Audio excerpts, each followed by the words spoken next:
நான் டப்பிங் தான் நினச்சிட்டேன். மேடி சார் வந்து சூப்பராக இருக்கும், நம்ம போகலாம், ஏன்னா எமோஷன்ஸ் வெளில வரும் சொன்னார். எந்த நாட்டில் இருந்துக்கிட்டு நீங்கள் யார்கிட்ட பேசிட்டு இருக்கீங்கன்னு மெல்லிசா ஒரு டயலாக் பேசியிருப்பாரு, பேசிட்டு ஒரு மூச்சு விடுவாங்க, அது வரைக்கும் கேட்குது. பாம் ஒரு வைக்கிற சீன் நீங்க பாத்துருப்பீங்க ட்ரெய்லர்ல. அது வச்சுட்டு சார் திரும்புறாரு, இங்க ஒரு பெட்டி இருந்துச்சு, அந்த கண்ணாடியில எதுவுமே தெரியாது. பாட்டு இங்க கட் ஆயிருச்சு, எங்களுக்கு மனசுலாம் அப்படியே ரொம்ப கஷ்டமாயிடுச்சு. ரொம்ப இன்ட்ரெஸ்டிங்கான விஷயம் என்னன்னா, நிறைய விண்டேஜ் கார்ஸ், நிறைய ரன்னிங் கண்டிஷன், மெக்கானிசம் எப்படின்னு சொல்லிட்டு எங்க யாருக்குமே தெரியாது. கடன்னு ஷூட்டிங் இதுல இருப்போமா, உள்ள போயிட்டு கீ கொடுங்க, கார் கீ கொடுங்க அப்படின்னு இவ்வளோ பெரிய ராடு கொடுப்பாங்க. ஸ்டார்ட் பண்றதே பயங்கர இன்ட்ரெஸ்டிங்கா இருக்கும். அது சுத்தினாதான் ஸ்டார்ட் பண்ணணும். ஆனா அது ஈஸி கிடையாது, கோர் பவர் வேணும். அது கிராஜுவலா ஆப்ரேட் பண்ணி எடுத்து ஃபுல் ஸ்பீட்ல போனாரு. It's one take. மாதந்தோறும் ஃபர்ஸ்ட் சண்டே அன்று கிரியாஸில் நாம் வாங்கும் அனைத்து பொருட்களுக்கும் exciting offers and gifts. Every season begins with KBG Trips. Travel without stress. Think holidays. Think KBG Trips. தங்கம் விற்று ஃபாஸ்டா பணம் பெற ஃபாஸ்ட் மணி கோல்ட் 965579 96557. வணக்கம், எப்படி இருக்கீங்க? வணக்கம். சூப்பர், ரொம்ப சந்தோஷமா இருக்கு கிருஷ்ணா. அப்புறம் மறுபடியும் மீட் பண்றோம் ஜிடிஎன்காக. So happy. ஸோ 7ஆம் தேதி படம் வந்து ரிலீஸ் ஆகுது. அப்போ நாங்கள் ரிலீஸ் டேட் பேசல, ஆனால் இப்போ ரிலீஸ் டேட் பேசுகிறோம். ஸோ ரொம்ப முக்கியமான ஒரு படம் தமிழ் சினிமாவில். நம்ம வந்து கண்டிப்பாக இந்த படத்தை வந்து எல்லாருக்குமே கொண்டு போய் சேர்க்க வேண்டிய ஒரு நோக்கம் இருக்குது. And thank you so much for bringing of this wonderful project. As a டிரெக்டராக நிறைய விஷயங்கள் மெனக்கிட்டு இருக்கிறீங்க, நிறைய ட்ரெய்லர்லேயே பார்க்க முடிஞ்சுது. So first of all Karunakar, first உங்ககிட்டதே வரேன். தொடர்ந்து நீங்கள் பண்ணக்கூடிய கதாபாத்திரங்கள் அப்படிங்கிறது ரொம்ப ஜாலியாக இருக்கும், ஹியூமராக இருக்கும், அந்த மாதிரி இருக்கும். பட் ஜிடிஎனில் உங்களுடைய ரோல் வந்து இட்ஸ் வே டூ சீரியஸ். அந்த கேரக்டரை நீங்கள் எடுத்துருக்கிறதுக்கு ஒரு சில நுவான்சஸ் எடுத்துருக்கிறீங்க. கருணாகரன் தெரிஞ்சிடக்கூடாது, வேற ஒருத்தர் தெரியணும் அப்படிங்கிறதுல ஒன்று இருக்குது. ஸோ அந்த ப்ரிப்பரேஷன்ஸ் எப்படி இருந்தது? ஆக்சுவலாக கதை கேட்டோன்னே ரொம்ப சந்தோஷமாக இருந்தது. எனக்கு ரொம்ப பிடிக்கும். எனக்கு எப்படின்னா, படத்துக்கு 20 நாள் ஷூட்டிங்னா நிறைய பேர் சொல்லுவாங்கல்ல, நான் இத்தனை நாள் ஒர்க் பண்ணேன் ஒரு ப்ராஜெக்டுக்காக, அந்த மாதிரி எனக்கு ஒர்க் பண்ணி பண்ணணும்னு ஆசை. அந்த மாதிரி ஒரு படம் ஒரு வருஷத்துக்கு இல்லை அமைஞ்சதுனாலே ரொம்ப சந்தோஷம். ஸோ அந்த மாதிரி ஒரு ரோல் சொன்னோன்னே ரொம்ப நல்லா பண்ணணுங்கிற ஒரு மைண்ட் செட் உடனே வந்தது. என்னெல்லாம் ப்ரிப்பேர் பண்ணணும்னு நினச்சேன். அதே மாதிரி Krishna sir already well written role. இது வந்து ஆல்ரெடி அந்த கேரக்டராக இருக்கட்டும், டயலாக்ஸாக இருக்கட்டும், ஸோ எனக்கு ஒர்க் வந்து ஈஸியாக்கி கொடுத்துட்டார் கிருஷ்ணா சார். ஒரு பெரிய சேலஞ்ச் இருந்தது. என்னென்னா, யூஸ்வலாக நம்ம டப்பிங்கில் பார்த்துக்கலான்னு சில வேர்ட்ஸ்லாம் அப்படி பண்ணுவேன் நான். எனக்கு ஆக்சுவலாக ஞாபகம் வருது, உதயநிதி சார் ஒரு நாள் டயலாக் விட்டாலும் நான் அப்படியே லிப் இப்படி கொடுத்துருவேன். ஹலோ, நீ கொடுத்துருவேன், எங்களுக்கு புரியணும்ல அப்படின்னு பிடிச்சாரு. ஸோ அவரோட விஷ்ணுவோட ஒர்க் பண்ணும்போதெல்லாம் அந்த இதை பிடிச்சிருவாங்க என்ன. ஹலோ, டேரக்டர் போட்டு கொடுத்துருவாங்க, சொல்லுங்கள் டயலாக் அப்படின்னு. ஸோ இங்கே சிங் சவுண்டு. ஸோ பெரிய சேலஞ்சு. இப்போ நம்ம என்ன மூடில் பேசுகிறோங்கிறது அப்படியே கேப்சர் ஆகும். ஸோ ரொம்ப அதை வந்து மைண்டில் வச்சு ஒர்க் பண்ணணும். ஸோ இந்த மாதிரி ஒரு ப்ராஜெக்டில் எனக்கு இந்த முக்கியமான ரோல் கொடுத்ததுக்கு thanks to Krishna sir and producer Varghese Moolan pictures and Maddy sir. Beautiful sir. Brother, தொடர்ந்து அஸ்வின்ஸ் ராக்கெட்ரி அதுக்கப்புறம் இந்த படம். அண்ட் இந்த படத்தில் ஒரு ஆக்டராக மட்டும் இல்லாமல் நீங்கள் எக்ஸிக்யூட்டிவ் ப்ரொடியூசராகவும் இருந்திருக்கிறீங்க. ஸோ 2 ரோல் அப்படிங்கிறது it's a challenging man. Because இந்த சைடு நீங்கள் ஆக்டராகவும் இருக்கணும், அந்த சைடு ப்ரொடக்ஷனையும் பார்த்துக்கணும். அப்படிங்கிறப்போ how challenging it was. And இந்த ரோல் அப்படிங்கிறது நீங்கள் ஆல்ரெடி நடிக்கிறதுக்கு பிளானில் இருந்ததா, ஆர் EP2 அப்படியே ஆக்டராக உள்ள ஸ்மூத்தாக நடந்ததா? எனக்கு இந்த ப்ராஜெக்ட் வரும்போது அரவிந்த் சார், இந்த படத்தோட கிரியேட்டிவ் ப்ரொடியூசர், சினிமாட்டோகிராஃபர், அவர் தான் இந்த ப்ராஜெக்டை ஃபார்ம் பண்ணார். அண்ட் அவர் ராக்கெட்ரிலையும் டெக்னிக்கல் டைரக்டராக நான் அப்போ அங்கே தான் ஒர்க் பண்ணேன், மேடி சார் அண்ட் அவரோட. ஸோ இந்த ப்ராஜெக்ட் எனக்கு ஃபஸ்ட்டு வரும்போது, இந்த ப்ராஜெக்டில் நீ இருக்கணும், ஏதாவது ஒரு ஃபார்மில் நீ இருக்கணும் அப்படின்னாரு. எனக்கு அது என்ன ஃபார்மில் சார் எனக்கு தெரியாது, நீங்கள் சொல்லுங்கன்னா நீ லீட் பண்ணு, ஏன்னா இவ்வளோ எக்ஸ்பீரியன்ஸ் உங்களுக்கு இருக்குது like across other industries. And நீ ராக்கெட்ரியில் வந்து நீ மேடி சருக்கு டைரக்டர் அசிஸ்டண்ட்டாக இருந்திருக்க, அஸ்வின்ஸில் ஃபஸ்ட் ஐடியாக இருந்திருக்க, இப்போ 1 ஸ்டெப் அபவ் போய் கொஞ்சம் லீட் பண்ணு, வீல் பேக்யூங்கிற அந்த கான்ஃபிடன்ஸ் வந்து அவரும், மாதவன் சார் அண்ட் விஜய் மூலன் எங்கள் ப்ரொடியூசர், இவங்க 3 பேர் கொடுத்ததுனால நான் எனக்கு அப்போ அந்த சரி நீ எக்ஸிக்யூட்டிவ் ப்ரொடியூசராக இருக்கலாம் அப்படின்னு ஒரு கான்ஃபிடன்ஸ் கொடுத்துட்டு, பட் எனக்கு ஆக்டிங் தான் மெயின் பேஷன்.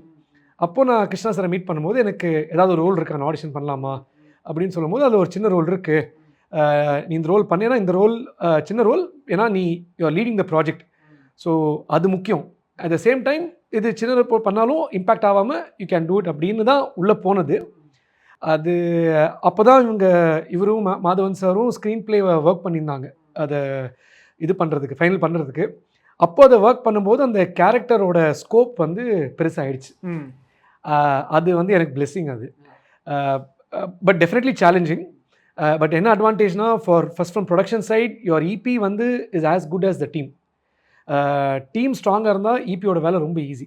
விச் மீன்ஸ் எல்லா டிபார்ட்மெண்ட்ஸும் அவங்கவுங்க ஜாபை வந்து ரெஸ்பான்சிபிளாக முடிக்கணுங்கிற அந்த ஒரு குறிக்கோளோடு இருந்துட்டாங்கனாலே இபிக்கு மினிமல் எஃபர்ட் தான் அந்த இடத்துல. ஏன்னா இபி வந்து என்னை பொறுத்த வரைக்கும் 24/7 ஆம்புலன்ஸ் வந்து பிரச்சனையை சால்வ் பண்ணிட்டு போகிறது தான் இபியோட வேலை. பட் வேலை பண்ணுறது வந்து இபி இல்லை, வேலை பண்ணுறதுல இவங்க தான். ஸோ நாங்கள் ப்ரீ ப்ரொடக்ஷன்லேயே எல்லாமே ஃபைனல் பண்ணதுனால எனக்கு ஆன் செட்டில் இபியாக எனக்கு கம்மி வேலை. On settle actually production manager தான் ஜாஸ்தி. எங்கள் படத்தோட ப்ரொடக்ஷன் மேனேஜர் ஹக்கீம் சார் இருக்கார், அவருக்கு தான் ஜாஸ்தி வேலை. ஏன்னா அங்கே எல்லாரையும் கூட்டின்னு வந்து அங்கே வந்து இவருக்கு அசெம்பிள் பண்ணி ஷார்ட் எடுக்கிறதுக்கு கொடுக்கறது வந்து அவரோட டிபார்ட்மெண்ட் அது. பட் அந்த கொடுக்கறது வந்து பேப்பரில் நாங்கள் முடிவு பண்ணிட்டோன்னா எல்லாமே எனக்கு ஈஸியாகிடும். அண்ட் ஆஸ் அன் ஆக்டர் எனக்கு என்ன ஒரு பெரிய அட்வான்டேஜாக இருந்ததுன்னா, இவர் ஈச் டைம் எல்லாட்டும் நரேட் பண்ணும்போது நான் அங்கே உட்காந்துருக்கேன். இவர் ஜெயராம் சர்க்காக இருக்கட்டும், சத்யராஜ் சர்க்காக இருக்கட்டும், மாதவன் சரோட ஸ்க்ரீன் பிளே ஐட்ரேஷன்ஸ் போகும்போது நான் அந்த டேபிளில் உட்காந்துருக்கேன். அதே மாதிரி பிரியாமணி மேம், துஷாரா எல்லாட்டும் நரேட் பண்ணும்போது நான் உட்காந்ததுனால இந்த ஸ்டோரி நான் கேட்டுகிட்டே இருந்திருக்கேன். அதே மாதிரி எல்லா டிபார்ட்மெண்ட்ஸ்க்கு நரேட் பண்ணும்போது காஸ்டியூம், ஆர்ட், மேக்கப் எல்லா டிபார்ட்மெண்ட்ஸ் நரேட் பண்ணும்போது கூட நான் மல்டிபிள் டைம்ஸ் கேட்டதுனால சப்கான்ஷியஸாக என் ப்ரிப்பரேஷன் அங்கேயே ஸ்டார்ட் ஆகிடுச்சு ஆக்டராக. ப்ளஸ் எனக்கு இன்னொரு பெரிய அட்வான்டேஜ் என்னன்னா, நான் அவரோடய ட்ராவல் பண்ணியிருக்கேன், கிருஷ்ணா சாரோடையே. ஸோ என்ன டவுட் இருந்தாலும் நான் ஃப்ளைட்டில் தூங்கும் போதெல்லாம் எழுப்பி கேட்பேன். அவர் அங்கே தான் கொஞ்சம் நிம்மதியாக. ஆக்சுவலி அது கரெக்ட், அது எனக்கு இப்போ தான் தெரிஞ்சது. ஏன்னா இங்கேயும் விட மாட்டேடா அப்படின்னு. பட் எனக்கு என்ன பண்ணுறதுன்னா, நான் செட்டில் அவரை டிஸ்டர்ப் பண்ண முடியாது. ஸோ அந்த இடத்துல I should be the last one asking him. ஏன்னா எனக்கு அந்த பெனிஃபிட் இருக்கிறதுனால அந்த இடத்துல அவர் மற்ற ஆர்டிஸ்ட் மேலே ஃபோக்கஸ் பண்ணுறது தான் ஃபஸ்ட்டு ப்ரையாரிட்டியாக இருக்கணும். ஏன்னா நான் அவரோடய இருந்திருக்கேன். ஸோ அதனால எனக்கு அந்த ஒரு அட்வான்டேஜ் இருந்ததுனால எனக்கு நிறைய கைட் பண்ணார் அவருமே. கிருஷ்ணா ப்ரோ, அவர் சொன்னார் இந்த சிங் சவுண்ட் விஷயம் இந்த படத்தில் அது வந்து இன்டென்ஷனலாகவே இருந்தது தானே, சிங் சவுண்டில் போகணும் அப்படிங்கிறது? இல்லை சுத்தமாக இல்லை. ஏன்னா எனக்கு சுத்தமாகவே இல்லை. என்னென்னா நான் டப்பிங் தான் நினச்சிட்டேன் அதுலேருந்து. அண்ட் ஏன் அப்படின்னா இது பீரியட் ட்ராமா, கண்டிப்பாக லைவ் சவுண்ட்லாம் அதாவது அது மனசுக்குள்ளேயே வரல. ஏன் வரலன்னா, எப்படியும் பக்கத்தில் பேன் ஹார்ன் அடிச்சுன்னு போவானுங்க. அது வந்து அப்புறம் எங்கேயாவது ஒரு சைரன் அடிக்கும், ambulance I mean like there are so many noises சில விஷயங்களும் அவாய்ட் பண்ண முடியாது. ஏன்னா அந்த பீரியட் ரீக்ரியேட் பண்ணும்போது இது எல்லாம் கேட்டுச்சுன்னா என்ன பண்ணுவீங்க, திருப்பி டேக் போகும். அதனால ஒருவேளை நமக்கு டைம் விரயம் ஆயிர போதும்னு சொல்லிட்டு அது மைண்டுக்கே வரல. மேடி சார் வந்து கிருஷ்ணா சூப்பராக இருக்கும், நம்ம போகலாம், ஏன்னா எமோஷன்ஸ் வெளில வரும்னு சொன்னார். நான் வந்து கேட்டது இதுதான், சார் அதெல்லாம் போகலாம், ஆனால் அவரே ப்ரொடியூசர், அவருக்கு வச்சுக்க மாட்டாருன்னு எனக்கு தெரியும். But when he ask me, sir நீங்கள் இவ்வளோ கான்ஃபிடென்ட்டாக சொல்லும் போது எனக்கு புரியல. ஏன்னா இந்த மாதிரி சவுண்ட்லாம் வந்துச்சுன்னா, இல்லை கிருஷ்ணா டெக்னாலஜி பயங்கர அட்வான்ஸ்டாக இருக்குது எனக்கு தெரியும். ஏன்னா நம்ம தமிழில் தான் வந்து இப்போது மெய்யழகன் பண்ணாங்க, இன்னும் நிறைய படம் பண்ணணும்னு நான் நினைக்கிறேன். ஏன்னா ஹிந்தியில் நிறைய பண்ண ஆரம்பிச்சிட்டாங்க. ஸோ மேடி சார் எல்லாத்தையும் எக்ஸாம்பிளாக கொடுத்து நாங்கள் இவ்வளோ டிசிப்ளின்டாக இருப்போம், என்ன நம்மளுக்கு கொஞ்சம் டைம் எடுக்கும் அந்த டிசிப்ளின் பண்ணுறதுக்கு, ஆனால் நீ வந்து இந்த மோட்டர் நாய்ஸ் பற்றி கவலைப்படாத, இட்ஸ் ஈஸிலி எரேசபிள்னு சொல்லி அவர் எனக்கு கான்ஃபிடென்ஸ் கொடுத்து அதுக்கப்புறம் நான் பண்ணேன். இப்போ வரைக்கும் சத்யராஜ் சார் வந்து ரொம்ப மெல்லிஸாக ஒரு டயலாக் பேசியிருப்பார், பேசிட்டு ஒரு மூச்சு விடுவாங்க, அது வரைக்கும் கேட்குது எங்களுக்கு சவுண்டில். பாத்தியா கிருஷ்ணா இது வந்து டப்பிங்கில் கிடைக்குமா, அந்த நம்ம பண்ண முடியுமானாரு. இல்லை சார் நிஜமா, I mean like it's because of him I feel really nice. ஆனால் அது மல்டிபிள் லாங்குவேஜஸில் இருக்கு. ஸோ அப்படின்ற பட்சத்தில் எல்லா லாங்குவேஜஸ்க்கும் சிங் சவுண்டில் போக வேண்டியிருந்தது? இல்லை நம்ம மீதி லாங்குவேஜஸ் டப்பிங். ஓகே, பிகாஸ் எனக்கு அந்த ஒரு டவுட் இருக்குது. அப்படி பார்த்தா படம் ப்ரொடக்ஷன் எங்கேயோ போயிருமே ஒவ்வொரு லாங்குவேஜுக்கும் இது பண்ணும்போது. ஓகே, கருணாகரன் ப்ரோ, ஜெயராம் சாரோட இருக்கிற மாதிரியான ஒரு போர்ஷன் இருந்தது. ஒர்க்கிங் வித் ஜெயராம் சார் உங்களுக்கு, ஏன்னா நீங்கள் ஒரு காமெடி ரோல்ஸ் பண்ணுறீங்க, சார் வந்து பை நேச்சராகவே அவர்கிட்ட இருந்து ஒரு ஸ்பான்டனிட்டி இருக்கும். அங்கே எப்படி இருந்தது உங்கள் ரெண்டு பேருக்குள்ள? ஆல்ரெடி சாரோட ஒர்க் பண்ணியிருக்கேன் ரெட்ரோவில், ரொம்ப கம்ஃபர்டபுள். ஸோ ரொம்ப ஜாலியாக இருப்பார். நீங்கள் சொல்கிற மாதிரி அவர் பயங்கர, நான் அடிக்கடி சார்ட்டு சொல்லிட்டு இருப்பேன், sir Ponniyin Selvan audio launch மறக்கவே மாட்டோம் சார் அப்படின்னு கலக்கிட்டு போயிட்டாரு. ஸோ இந்த மாதிரி தான் இருப்பார் செட்டில் அவரோட. ஆனால் அவரோட போர்ஷன் ஸ்டார்ட் ஆகும்போது பார்த்தீங்கன்னா அப்படியே மாறிடுவார். ஸோ ரொம்ப ரொம்ப என்ன சொல்கிறது, எக்ஸ்பீரியன்ஸ்டு தான், highly professional person. It was fun to work with people like Jayaram sir. நமக்கு என்னென்னா நமக்கு ஃபியர் இருக்கும் சீனியர் ஆர்டிஸ்டோட டயலாக்ஸு பெரிய சீன்ஸ் இருக்குது அப்படின்னா அந்த அந்த ஃபியரை பிரேக் பண்ணி ரொம்ப ஈஸியாக அந்த கம்ஃபர்ட் ஜோனுக்குள்ளே கொண்டு வந்துருவார். So enjoyed working with Jayaram sir. Sathyaraj sir கூடயும் ஆல்ரெடி ஒர்க் பண்ண எக்ஸ்பீரியன்ஸ். உள்ளே வரும்போதே ஒரு ஜாலியான ஒரு காலையில் பார்த்துட்டோன்னா அப்படி கலகலப்பாயிடும். ஒரு ஒரு சிரிப்போட ஒரு பழைய கதை அவங்க ஷூட்டிங் கோயம்புத்தூரில் பண்ணும்போது எப்படிலாம் பண்ணிட்டு இருந்தோம் அப்படின்ட்டு ஒரு ஜாலியான ஒரு இன்சிடென்ட் சொல்லிவிட்டு அப்படியே உள்ளே வருவார். 2 பேஜாக இருந்தாலும் டக்குன்னு அடிச்சுட்டு போயிடுவார். இன்ஃபேக்ட் சத்யராஜ் சார் பொறுத்த வரைக்கும் அவர் நிறைய படிக்கக்கூடிய ஒரு நபர் அண்ட் அவருக்கு ஒரு பொலிட்டிக்கல் நாலேஜ் நிறைய இருக்குது. ஜிடி நாயுடு பற்றி அவருடைய கன்செப்ஷன் அப்படிங்கிறது நிறைய இருக்கும். அங்கே செட்டில் ஜிடி நாயுடு பற்றி அவர் தெரிஞ்சுக்கிட்ட விஷயங்கள் அதை பற்றி உங்ககிட்ட நிறைய ஷேர் பண்ணியிருக்காரு இன் டர்ம்ஸ் ஆஃப் த செட்டில். அவர் என்ன சொல்கிறது, அவர் ஒன்று சொன்னார், நடுவில் ஒரு இன்டர்வியூலேயே சொன்னார், நான் வந்து என்னை நீங்கள் எல்லோரும் மன்னிக்கணும் அப்படின்னாரு. நான் கோயம்புத்தூர்லேயே வளர்ந்து கோயம்புத்தூர்லேயே படித்து அந்த மியூசியமுக்கு நான் வந்து ஷூட்டிங் அப்போ தான் அந்த மியூசியமுக்கு போனேன். அதுக்கு அதுக்கு அவரே ஃபீல் பண்ணுறாரு. அதை சேம் டைம் அவரோட நிறைய எக்ஸ்பீரியன்சஸ் இருக்குது. அவங்க ஃபேமிலி, அவங்க I think Krishna sir knows better. இல்லை, எனக்கு என்னென்னா நான் கோயம்புத்தூர் ஆளு தான், மண்ணின் மைந்தன் தான். ஜிடி நாயுடு பற்றி நான் கேள்விப்பட்டிருக்கேன். ஆனால் நான் நரேட் பண்ணதுக்கப்புறம் சொல்கிறாரு, கிருஷ்ணா நீ வந்து ரூம் போட்டு யோசித்து உனக்கு ஒரு கதை எழுதுனா கூட இவ்வளோ ட்ராமாட்டிக்காக ஒரு கதை இருக்கிறதுக்கு வாய்ப்பே இல்லை. இந்த கதையில் ஜிடி நாயுடு அப்படி ஒரு ட்ராமாட்டிக் லைஃப் வாழ்ந்து போயிட்டாரு சொல்லி சத்யராஜ் சார் சொன்னார். எனக்கு என்ன சந்தோஷமாக இருந்தது உள்ளுக்குள்ளேன்னா, கோயம்புத்தூர்லேயே இருந்து இவ்வளோ சீனியர் பர்சனுக்கே நம்ம சொல்லும்போது அந்த கதை வியப்பாக இருக்குதுன்னு சொன்னால் கண்டிப்பாக இந்த உலகத்துக்கு இன்னுமே வியப்பாக இருக்கும். என்னது இப்படி ஒரு மனுஷன் வாழ்ந்து போயிருக்காரான்னு சொல்லி. Beautiful beautiful sir. Sathyaraj sir கூட ஒர்க் பண்ண ஒரு எக்ஸ்பீரியன்ஸ் இருந்தாலும் உங்களுக்கு ஜிடி நாயுடுன்ற ஸ்கிரிப்ட் நீங்கள் படிக்கும்போது நிறைய விஷயங்கள் தெரிஞ்சிருப்பீங்க. உங்களுக்கு ரொம்ப இன்ஸ்பைரிங்காக இதெல்லாம் இவர் பண்ணியிருக்காரு அப்படின்னு உங்களை ஃபேசினேட் பண்ணக்கூடிய விஷயங்கள்? எனக்கு நான் ஸ்கூல் டைம்லேருந்தே அவர் சயின்டிஸ்டாக தான் தெரியும். பட் இந்த படம் ஸ்டார்ட் பண்ணதுக்கப்புறம் தான் எனக்கு தெரிஞ்சது. டோட்டலாக ஷாக் எனக்கு. அவர் வந்து லேபில் இந்த மாதிரி ரிசர்ச் அந்த சயின்டிஸ்ட் இல்லை, பல லேபை உடச்ச ஒரு சயின்டிஸ்ட்டுன்னு சொல்லலாம். ஸோ அது வந்து பயங்கர பேட்ரியாட்டிக், அகெயின்ஸ்ட் பிரிட்டிஷ் பயங்கர ஸ்ட்ராங்காக நின்று இருக்காரு. ஸோ யூஸ்வலாக நம்ம ஒரு சயின்டிஸ்ட்னா ஒன்று நினைப்போம்ல, அது இல்லை அவர். அதை தாண்டி ஒரு பெரிய ஹீரோவாக பார்க்குறேன் நான். முரளி ப்ரோ, உங்களுக்கு என்ன ஃபேசினேட்டடாக இருந்தது இந்த ஸ்கிரிப்டில் தெரிஞ்சுக்கிட்டப்போ? அவர் ஜிடி நாயுடு பற்றி சம்திங் உங்களுக்கு புதுசாக தெரிஞ்ச ஒரு விஷயம்? எனக்கு இந்த ஜேர்னியில் நான் வந்து ரொம்ப பிரமிச்சு பார்த்ததில் என்னென்னா, இவர் வாழ்க்கையில் வந்து எத்தனையோ ஃபெயிலியர்ஸ் பார்த்துட்டாரு அக்ராஸ் மல்டிபிள் டிசிப்ளின்ஸ். ஆனால் அந்த ஃபெயிலியரை வந்து நம்மளை அஃபெக்ட் பண்ணாமல் தட்டிட்டு நெக்ஸ்ட்டு போயிட்டே இருக்கணும். அது வந்து எனக்கு ரொம்ப ரொம்ப நான் பிரமிச்சு பார்த்த விஷயம். அதுதான் எனக்கு பயங்கர இன்ஸ்பைரிங்காக இருந்தது. எதுவுமே அவரை வந்து அஃபெக்ட் பண்ண எடுத்துக்க மாட்டார். ஆனால் ஃபெயில் ஆகிட்டோன்னு ட்ரை பண்ணாமல் இருக்க மாட்டார். அதுதான் வந்து ஒரு பெரிய இன்ஸ்பிரேஷன் எனக்கு இந்த ஸ்கிரிப்ட் படிச்சுட்டு ஆர் இந்த through this journey of learning about GD Naidu. Okay okay. Multiple of characters, I mean Madhavan சாருடைய லுக்ஸாக வந்து நிறைய இருக்குது. எனக்கு இந்த ஒரு போஸ்டரில் இருக்கக்கூடிய அந்த லுக் வந்து இட் வாஸ் வெரி ஃபேசினேட்டிங். பார்க்கும்போதே அவரோட அந்த லுக்காக இருக்கட்டும், அந்த கண்ணாடி எனக்கு பார்க்குறப்ப எனக்கு அன்பே சிவம் ஞாபகம் வந்துருச்சு. அன்பே சிவமில் கமல் சார் ஒரு பெரிய கண்ணாடி போட்டுப்பாரு, கிட்டத்தட்ட அது மாதிரி ஒரு திக்னஸில் இருக்குது. Is it same? அது அந்த மாதிரி பார்க்கக்கூடிய லெவலில் இருந்ததா? சுத்தமாக அது வழியாக பார்த்தா எதுவுமே தெரியாது. எனக்கு என்னென்னா, மேடி சார் வந்து நான் வந்து மேடி சார்கிட்ட கேட்டேன். அதாவது கமல் சார் கூடயே அன்பே சிவமில் மேடி சார் நடித்ததுனால கமல் சார் வந்து ரிவர்ஸ் பண்ணி உள்ள ஒரு லென்ஸ் போட்டு மேலே கண்ணாடி போட்டு தான் ஒரு பேட்டியில் சொன்னாங்க. சார் அந்த இது பண்ணிக்கிறீங்களான்ட்டு. இல்லை கிருஷ்ணா, நான் இப்படியே இருக்கேன், I will get comfortable with திஸ்ன்னு மேடி சார் முடிவு பண்ணிட்டாங்க.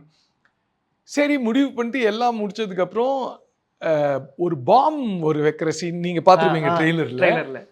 அது வச்சுட்டு சார் திரும்புறாரு. இங்கே ஒரு பெட்டி இருந்துச்சு, அந்த கண்ணாடியில் எதுவுமே தெரியாது. பார்த்து இங்கே கட் ஆயிடுச்சு. எங்களுக்கு வந்து மனசுலாம் அப்படியே ரொம்ப கஷ்டமாயிடுச்சு. ஏன்னா சி ப்ராப்ஸ்ன்றது ஏதோ ஒன்று இருக்கும், அவங்க வச்சுருப்பாங்க. ஆனால் அவங்களுக்கு வந்து ப்ரொடக்ஷனில் வச்சுட்டு போகும்போது இந்த விஷயம் அவங்களால யோசிக்க முடியாது இல்லை. அவங்க அதுக்கு ரெடி பண்ணிட்டு போயிட்டாங்க. இவர் திரும்ப கட் ஆயிடுச்சு. கட் ஆனதுக்கப்புறம் மேடி சார் வந்து இமீடியட்டாக நாங்கள் வி ஹேட் டு வெயிட்ங்குது. அது கூட இல்லை, எனக்கு என்ன மனசு கஷ்டமாயிடுச்சுன்னா, சார் ப்ளீஸ் சார் வேறு ஏதாவது பண்ணிக்கலாம், முடியவே முடியாதுன்னு சொல்லி he got use to it so nicely and he did it like. So அந்த ஒரு டெடிகேஷன் பார்க்கும்போது நம்ம நீ என்னோட பண்ணலாம்ப்பா லைஃப்பில், அந்த மாதிரி எனக்கு ஒரு ஃபீல் இருந்தது. It was like really nice of him to to that. ஏன்னா மாதவன் சார் வந்து அஸ் ஆக்டரை தாண்டி இந்த படத்தில் ப்ரொடியூசராக அவர் ரோல் பண்ணியிருக்காரு, ஸ்க்ரீன் பிளே எழுதியிருக்கிறார், நிறைய முக்கியமான பார்ட்ஸ் அவரோடது இருக்கு.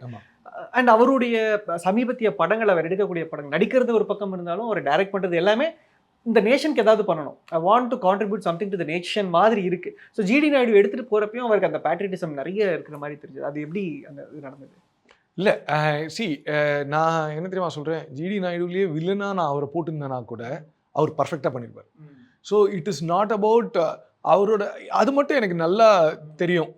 இது வந்து I want to tell the public, அவரோட பர்சனல் பிலீஃப் ஆக்டிங் உள்ள வராது. ஏன்னா ஷேதான் படத்தில் அவர் டோட்டலாக ரொம்ப தப்பான ஆளாக நடிச்சிருப்பாரு. அதை நீங்கள் பர்சனல் லைஃபோட கனெக்ட் பண்ணிங்கன்னா சுத்தமாக அது சம்மந்தமே இருக்காது. ஸோ ஆக்டராக வரும்போது அவர் என்னவா மாறணுமோ அதுவாக கம்ப்ளீட்டாக மாறிடுவாங்க மேடி சார். அது that is what I look up on to him. Okay. And biopic பண்ணுறப்போ நம்ம வந்து நிறைய கேரக்டர்ஸ் நம்ம வச்சுருப்போம். அண்ட் ப்ரொட்டகனிஸ்ட் ஆன்டகனிஸ்ட் அப்படின்றத நம்ம பிரிக்கிறதுல நமக்கு ஒரு கஷ்டம் இருக்கும். ஏன்னா அவங்கள பொறுத்த வரைக்கும் இவர் பண்ற தப்பு, இவங்களை பொறுத்த வரைக்கும் அவங்க பண்றது தப்பு. ஸோ இந்த ஒரு கோடு இருக்குல்ல, இந்த மீட்டரை நீங்க எப்படி கொண்டு போனீங்க? இது வந்து உண்மையிலேயே சூப்பர் கொஸ்டின். ஏன்னா ஒரு படம்னாலே இல்லை யார் ஹீரோ யார் வில்லன் அப்படி கேட்டு அது சிம்பிள் ஆக்கிடுவாங்க. ஆக்சுவலாக அப்படி சிம்பிள் நம்ம லைஃப் சிம்பிள் கிடையாதுல்ல.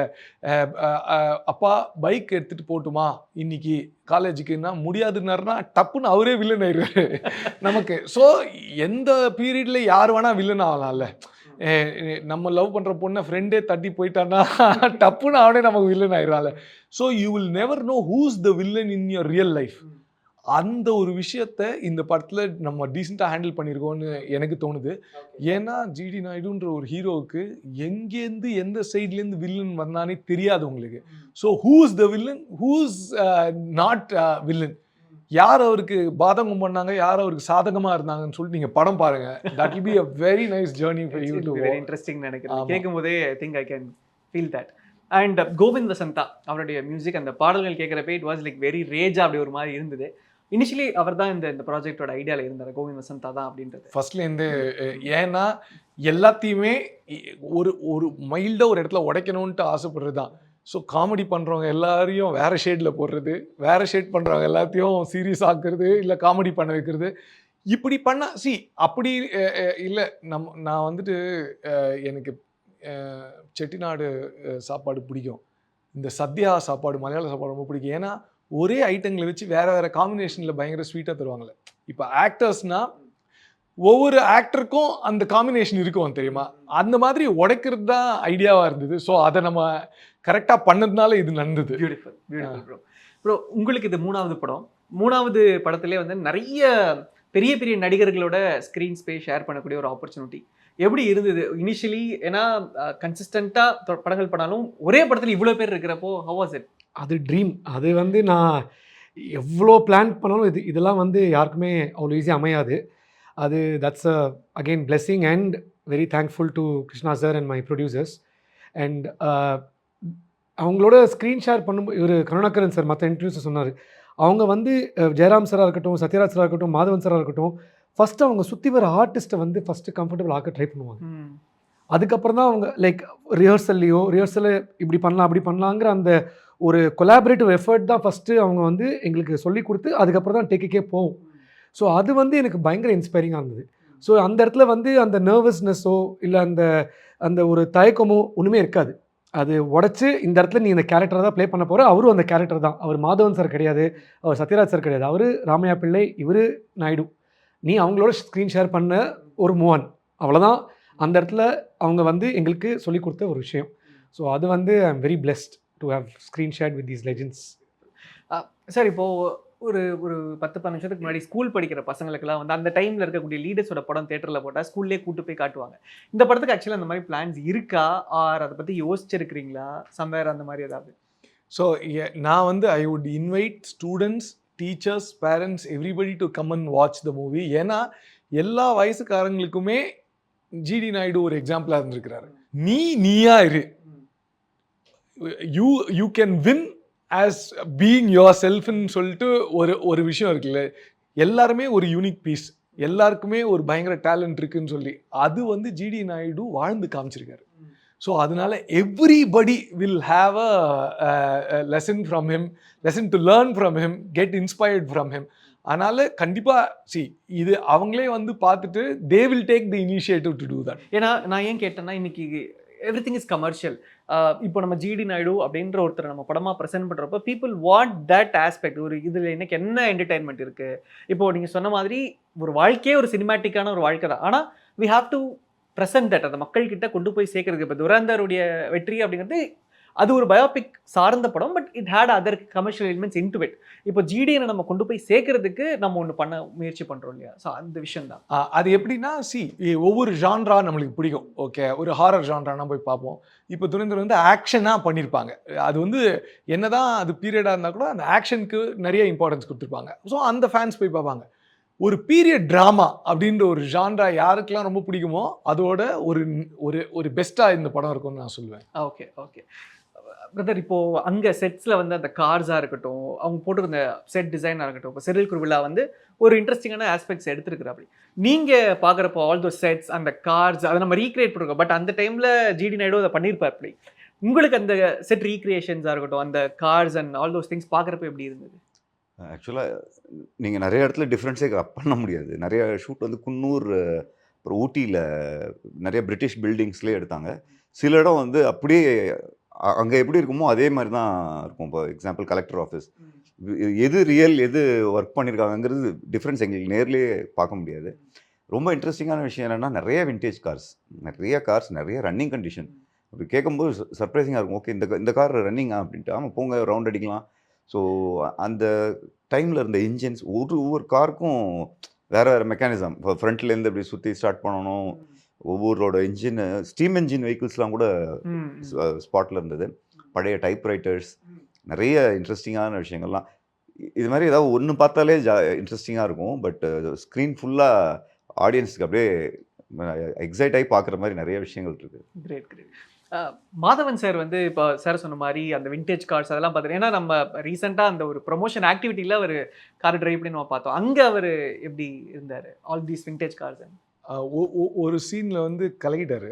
அது அந்த சீன் நீங்கள் பார்த்தா உங்களுக்கு தெரியும். என்னென்னா அது வந்து முதல் பென்ஸோட கார் அது. அந்த காரை வந்துட்டு ஜிடி நாயுடு ஃபேமிலி அவங்க தான் வந்து I think they have taken the official right to remake the car. Like நீங்கள் ஸோ அந்த கார் வந்துட்டு எங்கள் இதுக்கு வந்தது, the OG car of Benz. Okay, அது வந்து ஷூட்டுக்கு வந்துச்சு. அதை வந்து ஓட்டுறதுன்றது அஃப்கோர்ஸ் நீங்கள் யூ கேன் ட்ரெயின். லைக் அதை ஸ்டார்ட் பண்ணி அந்த மெக்கானிசம் எப்படின்னு சொல்லிட்டு எங்கள் யாருக்குமே தெரியாது. மேடி சார் தனியாக உட்காந்து ஃபுல் ட்ரெயின் அடிச்சிட்டார். அது அடிச்சுட்டு நாங்கள் வந்து ஷார்ட் வைக்கிறோம். ஷார்ட் வச்ச உடனே கிருஷ்ணா கேமரா கட் பண்ணாதீங்கன்ட்டார். அதே எப்படி கட் பண்ண, நான் ஷார்ட் டிவிஷன்லாம் பண்ணியிருக்கேன். இங்கே ஆன் பண்ணுவார், இங்கே சுற்றுவார், ஷார்ட் டிவிஷன்லாம் பண்ணி வச்சுருக்கேன், இன்னும் கட் பண்ணாதேன்ட்டு. நேராக வருவார். ஒரு சீனில் பிரியாமணி மேம் எங்கேன்னு தேடுற மாதிரி இருக்கும். அந்த சீனு தேடிட்டு இல்லைன்னொடனே கிளம்பணும். போனார், ஆன் பண்ணார், எல்லா லிவரையும் போட்டு பின்னாடி அது ஸ்டார்ட் பண்ணுறதே பயங்கர இன்ட்ரெஸ்டிங்காக இருக்கும். ஒரு சர்க்குலராக ஒரு லிவர் மாதிரி இருக்கும் பின்னாடி, ஒரு ஸ்டீரிங் மாதிரி, ஆனால் தடியாக இருக்கும். அதை சுற்றினா தான் ஸ்டார்ட் பண்ணணும். ஆனால் அது ஈஸி கிடையாது, கோர் பவர் வேணும். ஏன்னா அது சுற்றினா போயிட்டு அது it has to trigger start the one engine. ஒரே ஸ்டேக் அது வந்தார், சுற்றினார், ஸ்டார்ட் பண்ணி மேலே உட்காந்து லிவரை நீங்கள் கரெக்டாக கிராஜுவலாக ஆப்ரேட் பண்ணலைன்னா டப்புன்னு நின்றுடும் வண்டி. அது கிராஜுவலாக ஆப்ரேட் பண்ணி எடுத்து ஃபுல் ஸ்பீடில் போனார். எங்களுக்கு என்னென்னா அந்த மல்டிபிள் கேமராஸ் வந்து இப்பயும் அந்த சீன் நீங்கள் பார்க்க போகிற சீன் தியேட்டரில் இட்ஸ் ஒன் டேக். அது வந்து அதான் சொல்கிறேன், அப்படி ப்ரிப்பரேஷன் இருந்தது மேடிஸ் அவரோடது. ஸோ அதுலேயே யூ வில் சி அவருக்கு ஆட்டோமொபைலில் எவ்வளோ இன்ட்ரெஸ்ட், அந்த nuance he'll get it right. Arvind sir கூட வந்து எங்கள் கேமராமேன் கூட வந்து ஆர்சி ரிமோட் கண்ட்ரோல் ஃப்ளைட்ஸ் பண்ணுவார் மேடி சார். பண்ணும்போது அரவிந்த் சார் அந்த மாதிரி சொல்லி கொடுத்துருக்காரு. மேடி சார் ஃப்ளை பண்ணோடனே வாவ் செமையாக பண்ணுறீங்க, இதை எத்தனை தடவை பண்ணுறீங்களா? இதுதான் ஃபஸ்ட் டைம். என்னது ஃபஸ்ட் டைம்? ஃபஸ்ட் டைமில் யாரும் இப்படி எடுக்க முடியாதுன்னு இல்லை. ஏன்னா அவரோட மோட்டர் ஸ்கில்ஸ் அப்படி, he is designed to do that. I mean like அந்த கதைலாம் கேட்கும்போது I got it. I think யூனிவர்சலாக கரெக்டான பர்சன் வந்து அந்த கேரக்டரில் சூட் ஆகுறதுன்றது it's fascinating. Very true. Vintage cars நிறைய பயன்படுது, நிறைய விண்டேஜ் திங்ஸ் இருக்கும். பாதுகாக்கிறதே ஒன்று இருக்கும்ல, பிகாஸ் நம்ம டேமேஜ் பண்ணிடக்கூடாது. ஏன்னா அதெல்லாம் திருப்பி நம்மளால ரீக்ரியேட், அந்த மாதிரி ஒரு பயம் இருந்ததா in terms of cars and everything? ரொம்பவே பயம் இருந்ததுங்க. அதில் நான் வேற வந்து கடன்னு ஷூட்டிங் இதில் இருப்போமா, உள்ளே போயிட்டு கீ கொடுங்க, கார் கீ கொடுங்க அப்படின்னு இவ்வளோ பெரிய ராடு கொடுப்பாங்க. அது இப்படி வளைஞ்சு இருக்கும். இல்லைங்க கீ கேட்டாங்க என்னோட இதான் கீ திறந்து டபா டபா டபா டபா அது வேற குதிச்சு நின்றோம். திருப்பி அது ஸ்டார்ட் ஆகி அதுக்கு வந்து நம்ம இந்த யானை எல்லாம் எழுப்பி குளிப்பாட்டி கிளம்புறதுன்றது பாஸ் இவ்வளோ டைம் ஆகுமா அப்படின்னு ஒரு ஃபீல் இருக்கும்ல. ஸோ ஒரு கார் என்ஜினை ரெடி பண்ணி, ஏன்னா அது கூல் ஆயிரும், அது ரெடி பண்ணி வைக்கிறதுன்றது ஒரு பெரிய டாஸ்க்கு. ஸோ எங்களுக்கு வந்து ஃபேசினேட்டடாக இருந்தது, இன்டிமிடேட்டிங்காக ஆகி திருப்பி அது ஃபேசினேட்டிங் ஆகிற அளவுக்கு அந்த காரை பார்த்து பயந்து ரசித்து ஹாப்பியாக இருக்கிறோம். சூப்பர். ஹோல் ப்ராசஸாக நிறைய இன்வென்ஷன்ஸ் வந்து ஜிடி நாயுடு அவர்கள் பண்ணியிருக்கிறாரு. உங்களுக்கு பர்சனல் எனக்கு இது ரொம்ப பிடிச்ச இன்வென்ஷன் ஜிடி நாயுடு பண்ணதில் எனக்கு ரொம்ப ஃபேவரட் அப்படிங்கிறது? அவரோட இன்வென்ஷன் சொல்கிறதோட அந்த இன்வென்ஷன் பின்னாடி இருக்கிற தாட் இல்லை, அது எனக்கு ரொம்ப பிடிக்கும்.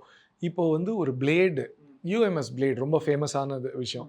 அந்த பிளேட் அவர் பண்ணியிருக்கிறாருன்னா, இப்போ அந்த காலத்தில் வந்து உங்களுக்கு அந்த சவரம் பண்ணுறதுக்கெல்லாம், அந்த ஷேவ் பண்ணுறதுக்கெல்லாம் வந்து இப்படி ஒரு நீளமாக ஒரு கத்தி இருக்கும், அதை தீட்டி தான் பண்ணுவாங்க. அது வந்து ஒருத்தர் யூஸ் பண்ணதே இன்னொருத்தர் யூஸ் பண்ண முடியாதது, ஹைஜீன் இஷ்யூஸ் வரும். அதனால பிளேட் வந்து எல்லாரும் பண்ணணும்னு ஆசைப்பட்டாங்க, ஏன்னா ஹைஜீன் இஷ்யூக்காக.